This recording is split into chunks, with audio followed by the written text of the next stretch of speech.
नमस्कार दोस्तों, मेरा नाम सुनील कुमार छिब्बर, ज्योतिषाचार्य, अंक ज्योतिषाचार्य, नाड़ी ज्योतिष, लाल किताब, वास्तुशास्त्राचार्य। आज मेरा मेन विषय शुक्र का शादीशुदा लाइफ में क्या रोल है।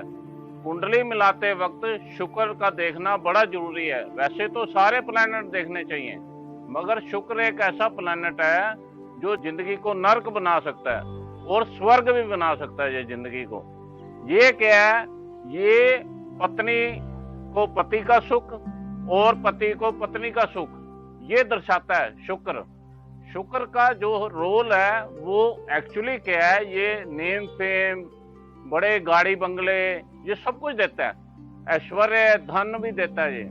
और शुक्र क्या है, सेक्स का देवता है। शुक्राचार्य 9 ग्रहों में 2 गुरु हैं, एक को बृहस्पति गुरु है, एक शुक्र गुरु है। इनको गुरु की संज्ञा दी गई है। मतलब ये है कि ये खुशहाल जिंदगी बना सकता है अगर इसकी प्लेसमेंट अच्छी है। बेसिक क्या है, जब भी कुंडली मिलान करो तो शुक्र की प्लेसमेंट अवश्य देखो।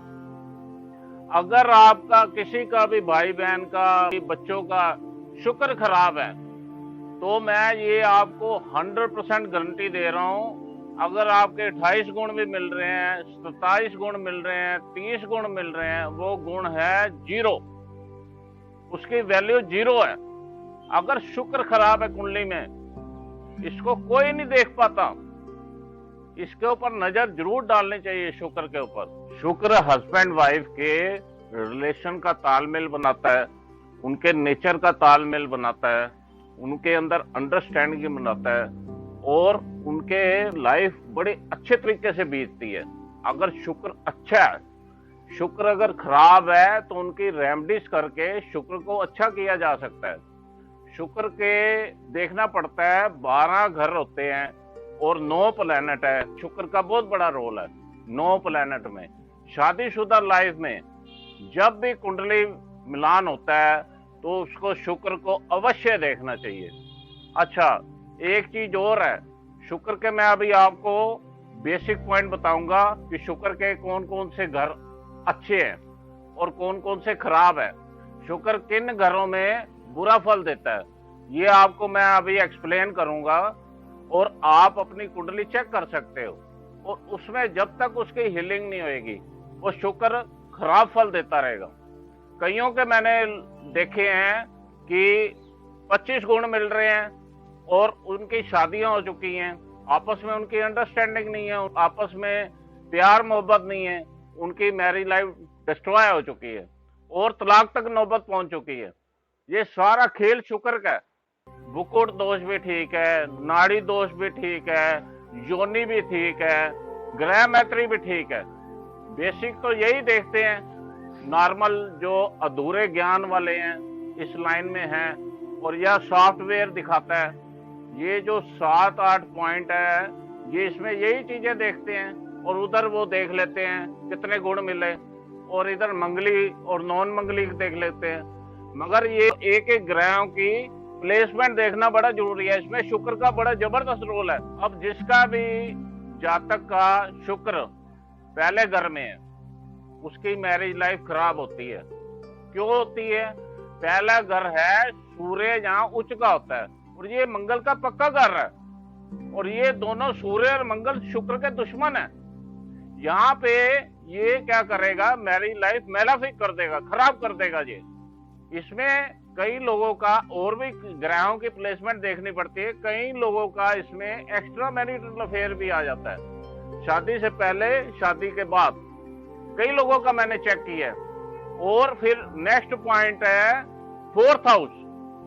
4th हाउस किसका है? चंद्रमा का। चंद्रमा कौन है? इसका दुश्मन शुक्र का। इसलिए यहाँ शुक्र भी पीड़ित हो जाता है, शुक्र गंदे प्रभाव देने शुरू कर देता है। ऐसे लोगों की मैरिज लाइफ बड़ी खराब रहती है और कईयों की मैंने चेक की है 2 शादी हो जाती हैं।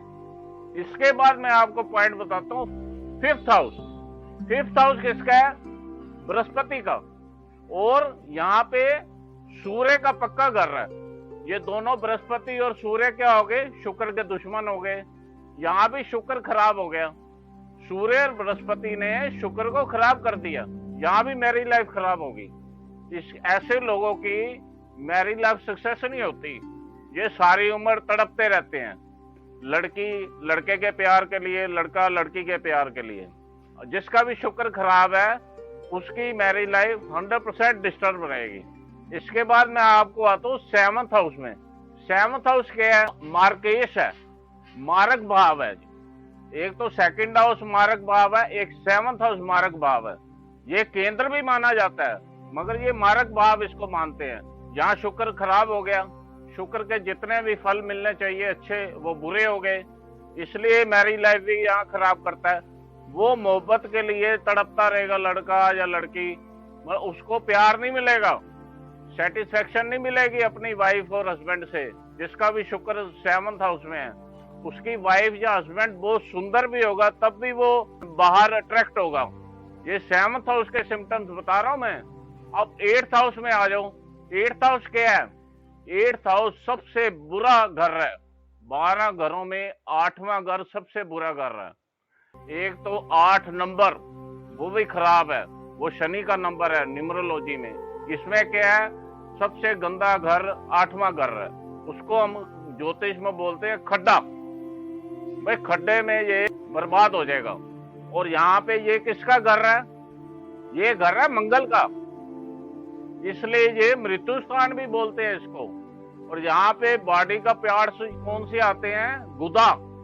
यहाँ पे क्या होता है? पाइल्स भी हो जाती हैं। ये शुक्र से नहीं होती, किसी और प्लैनेट के बैठने से पाइल्स हो जाती है। यहाँ बीमारी का भी पता लगता है, हर एक घर में बीमारियों का भी पता लगता है। यहाँ पे शुक्र बर्बाद हो जाएगा, एक्स्ट्रा मैरिटल अफेयर देगा। इसके बाद मैं आता हूँ 9th हाउस में। 9th हाउस क्या है? पिता का, भाग्य का। 9th हाउस किसका पक्का घर है? बृहस्पति का। अब ये दोनों क्या है? गुरु।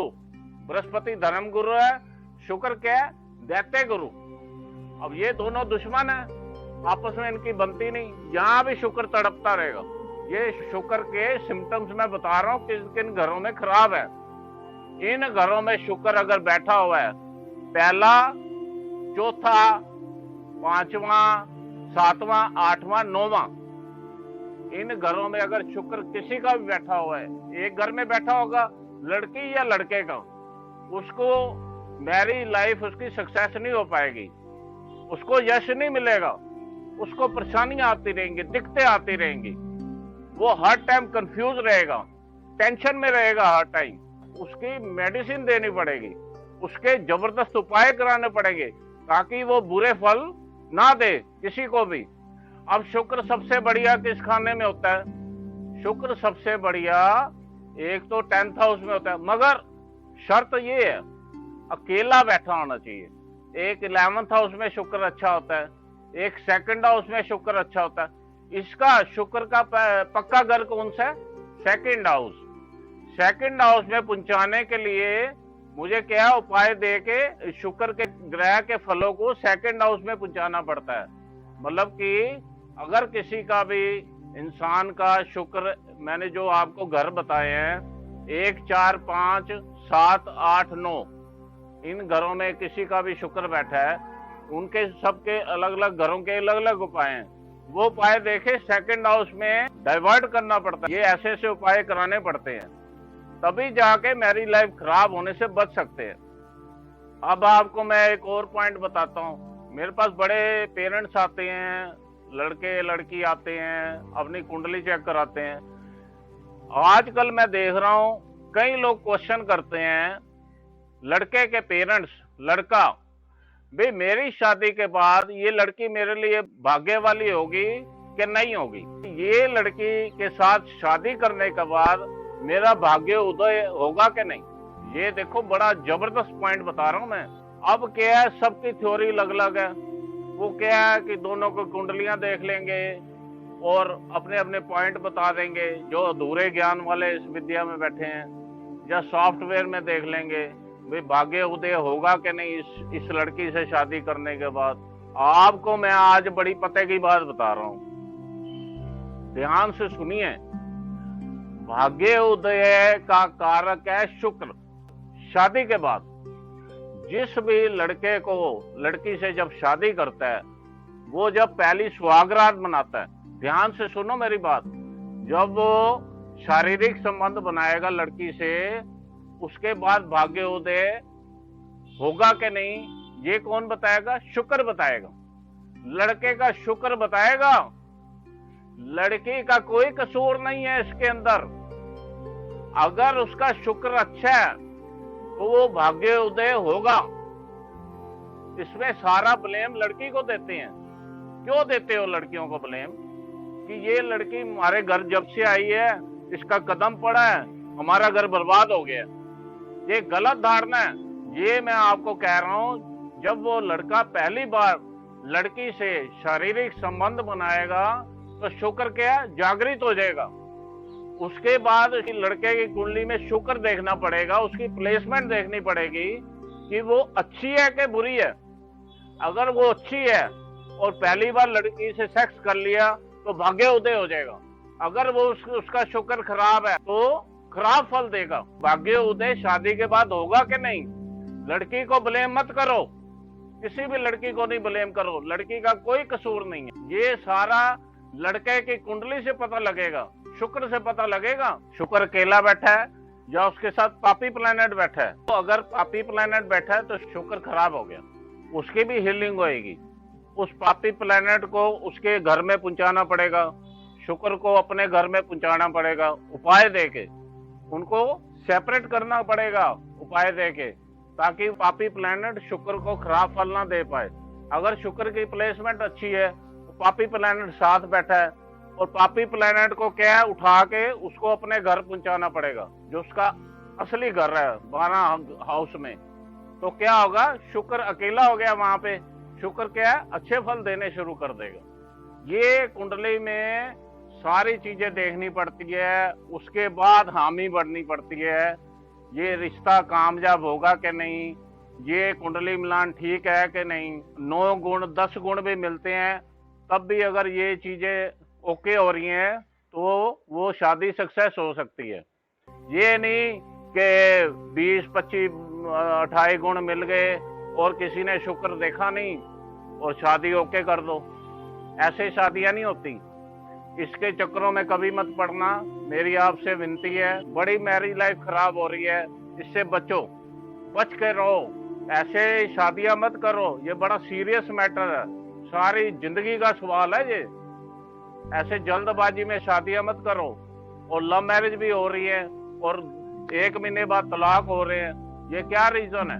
क्योंकि कुंडली सही तरह चेक नहीं की और उन्होंने कुंडली मैच भी नहीं कराई। क्योंकि प्यार के अंदर अंधे हो जाते हैं और शादियां कर लेते हैं। उससे क्या होता है, बाद में वो रोते हैं, अरे ये क्या हो गया। कईयों की कुंडली में 2 शादियां होती है, कईयों की कुंडली में ग्रहों की वजह से 3 शादियां होती है, कईयों की कुंडली में बच्चे नहीं हो पाते। और ये क्या है कि पूरा सिस्टम जो है उसको डगमगाया होता है। कुंडली में ग्रह डगमगाए होते हैं, उनको ठीक करना पड़ता है उपाय दे के। उनको अपनी अपनी प्लेसमेंट पे पहुंचाना होता है ग्रहों को, उपाय करके।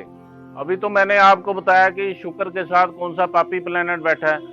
अब शुक्र के ऊपर किस पापी ग्रह की दृष्टि पड़ रही, वो भी चेक करना पड़ेगा, प्लेसमेंट उनकी चेक करनी पड़ेगी। और क्या है कि सबकी दृष्टियां अलग अलग हैं। शुक्र की दृष्टि बहुत अच्छी है, मगर शुक्र की जहां दृष्टि पड़ेगी उसको प्रमोट कर देगा। बृहस्पति की इसके ऊपर दृष्टि पड़ेगी, शुक्र को प्रमोट कर देगा, अच्छा बना देगा। और क्या है, मंगल की दृष्टि खराब है, शनि की दृष्टि खराब है, राहु केतु की दृष्टि खराब है, सूर्य की दृष्टि खराब है।